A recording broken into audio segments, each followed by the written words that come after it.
बेंगलुरु में कैफे में ब्लास्ट, जांच में जुटी एजेंसियां, आतंकी साजिश का पर्दाफाश।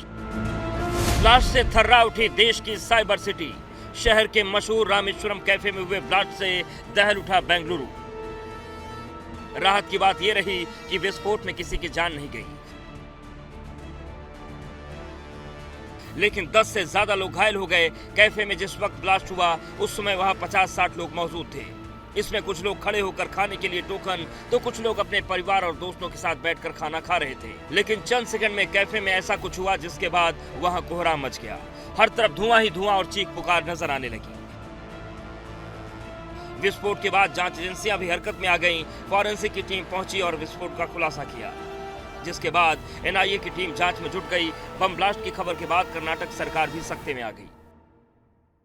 लो इंटेंसिव ಸ್ವಲ್ಪ ಕಡಿಮೆ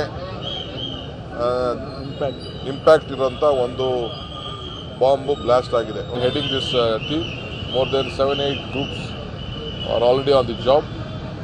I think the entire details will be given by our police further on this. Police ने यूएपीए के तहत केस भी दर्ज किया। जैसे जैसे जांच आगे बढ़ती गई, नए नए खुलासे होने लगे। जांच एजेंसियों के टारगेट पर 3 मॉड्यूल हैं। इन तीनों में पहला आईएसआईएस का बल्लारी मॉड्यूल, दूसरा पीएफआई मॉड्यूल और तीसरा लश्कर-ए-तैयबा, क्योंकि तीनों मॉड्यूल के काम करने के तरीके से ब्लास्ट का पैटर्न मेल खाता है। तीनों मॉड्यूल काफी समय से बेंगलुरु को टारगेट करने की साजिश रच रहे थे। बल्लारी मॉड्यूल को लेकर कहा जा रहा है कि वो बेंगलुरु समेत कई शहरों में आईडी ब्लास्ट की तैयारी कर रहा था। जांच एजेंसियों का शक सीमा पर लश्कर कमांडर जुनैद अहमद और सलमान खान पर भी है। रामेश्वरम कैफे में हुआ ब्लास्ट लो इंटेंसिटी का आईडी ब्लास्ट था। इस ब्लास्ट को ट्रिगर करने के लिए टाइमर का इस्तेमाल किया गया। आईडी में शार्पनेल्स की जगह नट और बोल्ट का इस्तेमाल किया गया था। ब्लास्ट की सीसीटीवी के अलावा पुलिस को वो सीसीटीवी मिल गया है जिसमें एक शख्स कैफे में घुसने के बाद कैश काउंटर से पहले टोकन लेता है, फिर डाइनिंग एरिया में एक बैग रखता हुआ नजर आ रहा है। पुलिस को शक है कि किसी शख्स ने इस ब्लास्ट को अंजाम दिया है। ब्लास्ट को लेकर सियासत भी शुरू हो गई है। बीजेपी ने राज्य में कानून व्यवस्था ठप होने का आरोप लगाया। I request the government take serious action. In Karnataka, there is no law and order.